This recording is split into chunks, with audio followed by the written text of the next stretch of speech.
Good morning, YouTube friends. Here's your Terry, a Berliner in Florida. Today is Saturday.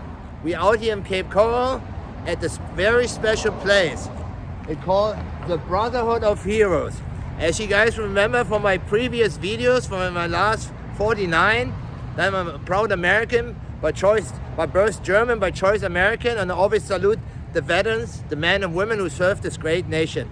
I'm here with my father-in-law, Bob Parks, who is a veteran himself, who gave me the idea to come over here and make an appointment. And also today we meet actually veterans and we take some interviews. The lady who runs the museum will give us a tour or tell us a little bit more about the history of the Brotherhood of Heroes. So you guys, don't forget on the end of the video to share my video, subscribe and notification. This is Terry. Enjoy the video. So YouTube friends, I introduce you my friend Jim, who is here, the gentleman who runs this Brotherhood of Heroes. Jim, tell me a little bit about this place. Yeah, this is the Brotherhood of Heroes Museum in Southwest Florida. And as a museum, we're run by the Gutenberg Foundation. And it's a smaller museum. We had a larger one, but we moved to this site about 2 years ago. So 2020 is when this museum opened. It's quite unique because we cover all the wars, all the military conflicts that America has been involved in, starting with the Revolution and going up through the Desert Wars and in 9/11, attacks on 9/11. So we cover that period of time.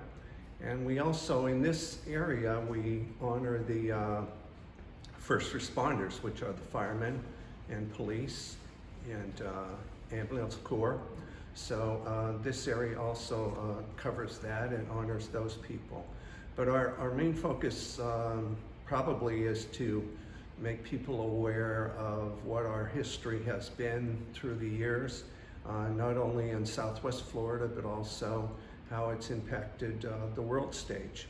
So this is our museum, and we're glad to be here to show you around. Thank you very much. Thank you, Jim.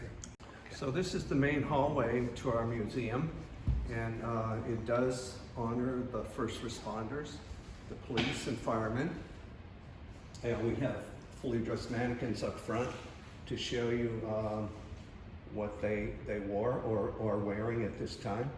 So one of our rarest pieces as far as the firemen go is this uniform that was worn by a fireman from New Jersey. And he was a volunteer, and on 9/11, the day of the attack on America in New York City, he drove a truckload of supplies in and stayed in the area of the Twin Towers area, which was called Ground Zero, and he stayed there for 3 months and worked on the piles at the time. The cuffs of his sleeve are brown from the rust working with the steel beams, so he helped in that recovery also in recovering bodies. So this is quite rare for us to have something of that significance, you know, in our museum. I think to say something to 9/11, me in the background, everybody knows on that day will be war. We did. Everybody knows what happened on the tragic day of 9/11. Yes. Yeah. Thank you for explaining this And hero. of course, we even have a mannequin dog here because they played rescue. such a big part in the search and rescue for bodies and survivors. There weren't too many, but they did find some. Perfect. I'm gonna follow you around. Okay. Entering this area, this would be our Purple Heart room. And this is quite an area to honor all the servicemen who received Purple Heart for being wounded in action and also deceased in battle. So you received a Purple Heart for both being wounded and for being killed in battle. The originator of this originally was George Washington, so we have a mannequin for him. And at that time it was called the Merit Award or Merit Badge for being wounded in the Revolutionary War. So there weren't too many that were awarded that. But it kind of went undercover for a lot of years, and then finally in, I think it was the 1930s, they resurrected it and it became the Purple Heart. So the main thing, the main originator was George Washington with the merit badge, but then it became the Purple Heart. And our room here honors actually all the recipients of the Purple Heart since the attacks on 9/11 in 2001 from the state of Florida. Okay. So we do have boards with each year's soldiers who were killed from the state of Florida since 9/11 attacks on America. So these were the plaques right here. These are pictures of each of the soldiers. A lot of these plaques are individualized according to their war. So these frame pieces right here would be the Vietnam era. Okay. But we also have ones that go back to World War II.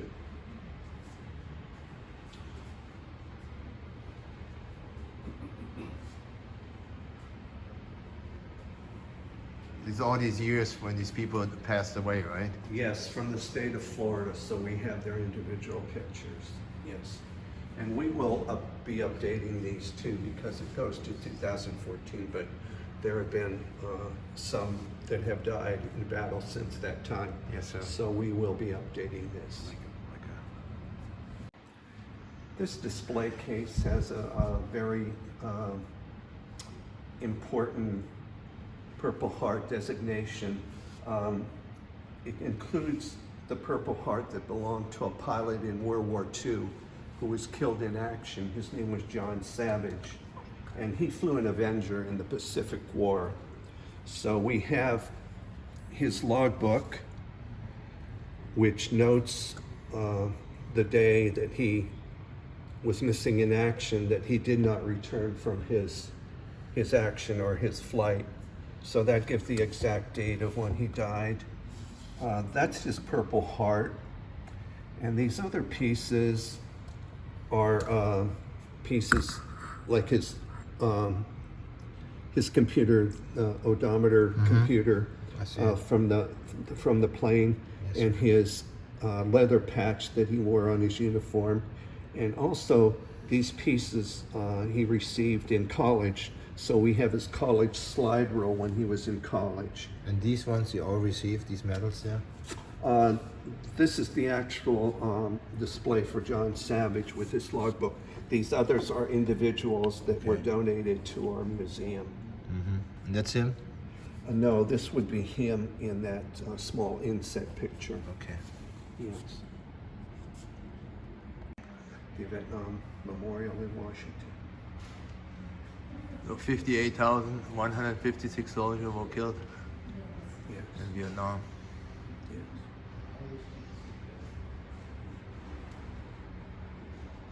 That's Afghanistan and the Iraqi war. Okay, what's this pilot here? Yes, this would be a Major Gemmell, and he received his Purple Heart and also a Distinguished Flying Cross. So he was well decorated. He has a Purple Heart also. Mm-hmm. Dedicated to Daniel Eggers, who was a captain, and he was killed in Afghanistan in an engagement there, and by an IED bomb, actually. That's when he was killed, 2004. So his father set this up as a tribute to his son, but he was a graduate of Cape Coral High School, so he was our local soldier, and probably one of the highest ranking ones that was killed in action in Afghanistan. Mm-hmm. And he has the distinguished honor too to have two bases named for him also, one here and one in Afghanistan. He was a graduate of the Citadel, so he has a good military background. These would be pictures of him with President Bush when they received the body back in the United States. So this is the family with Bush. Thank you for his service and sacrifice. And this would be a mug that of Camp Eggers, located in Kabul, Afghanistan. It's still being used, yeah. Take a picture of the gold star Yeah, Yeah. the gold star means that he was deceased. and explain Yeah. it. The blue star would mean he was or in action, or he's still in action. In World War II, they would hang those in the front window denoting their sons Yeah. who were in the war. What about the yellow ribbon? What was that all about? That was, I think, mostly from the war in the Gulf Wars. Yeah. A great hero, definitely. Yes. And table. So these actually give you each of the things on the table means something. So the tablecloth itself means purity because it's white. And the red rose signifies the blood that many have shed in sacrifice. And the red ribbon, yellow for Air Force, represents the love of one's country. A slice of lemon on the plate represents the bitter face of the missing. The salt sprinkled on the bread plate symbolizes the countless fallen tears of families as they wait. And the inverted glass represents the fact that the missing and fallen cannot partake of the meal. The Bible represents the strength gained through faith to sustain us. And the lit candle is reminiscent of the light of hope, which lives in our hearts to illuminate their way home. And the empty chair shows that the missing and fallen aren't present. Makes sense. Amen. 9/11 in 2001. This exhibit is close to me, since I designed the Purple Heart's Forerunner, the badge of military merit, considered America's first military decoration to honor Revolutionary War soldiers. Next to this exhibit is a display honoring Captain Daniel Eggers, a graduate of Cape Coral High School and the citizen who was killed in Afghanistan in 2004. Inside the museum, another video tells the history of the Cape Coral Iwo Jima Monument, which is located about 4 miles from this location. From our oldest artifact, a 92-million-year-old dinosaur egg, to our tiniest exhibit, a few strands of my own hair, to the largest item, a fully restored World War II Jeep. The Brotherhood of Heroes Museum will open your eyes to local history while showing the impact it has had on global events. Yes, we have the 4 generals here representing Eisenhower in Europe, MacArthur in the Pacific War, and one of our top generals, General Patton, in the background, and also General James Dozier, who's in the back row on the left side, a 2-star general there. And he's local. He lives just down the road from here. He's still alive? He's still alive, yes. And he was known in the 1990s. He was kidnapped by Italian terrorists and held in Italy for a few weeks. And he was finally rescued by Italian police, but he had that designation of being kidnapped by Red Brigade terrorists.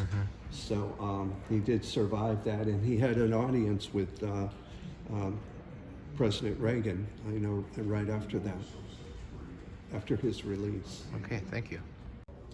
This would be our earliest history in the museum, and it has to do with the Native Americans who were in this area of Florida, Southwest Florida.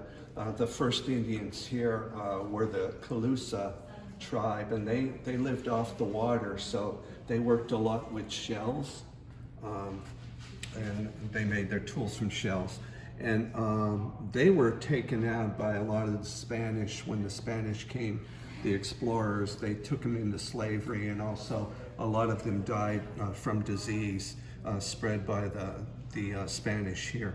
So when they were taken out and put into slavery, there weren't any Indians here until the Seminoles moved down from the southwest United States. So they started to populate, especially in the Everglades. So we do have some pieces here that have to do with our local history, including the Harney Point Massacre.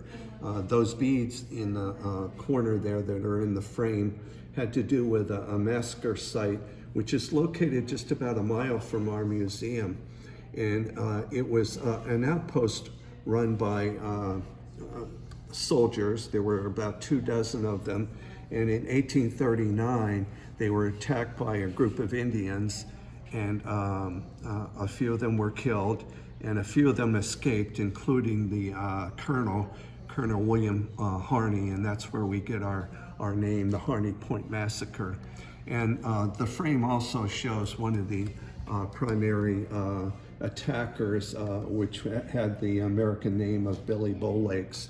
So we also have him represented there. But the trade beads were actual beads found in the ground in that site. So that's some of our really local history that's really priceless. I didn't know that the Seminole moved down here, so They did, and most of them, their descendants still are in the Everglades, and they run the casinos. the casino in Immokalee, yes. Okay. So guys, this is Joe. Joe was talking a little bit about his time in service. He was in the Coast Guard. Joe, tell me a little bit about your story about how you served in the Coast Guard. Well, I joined the Coast Guard in 1960, just after high school. I'd gone to work in a shipyard, and I said, this is not the life for me. So I joined the Coast Guard, like I say, in 1960, and was active duty through 1964, mainly after training as an electronic technician.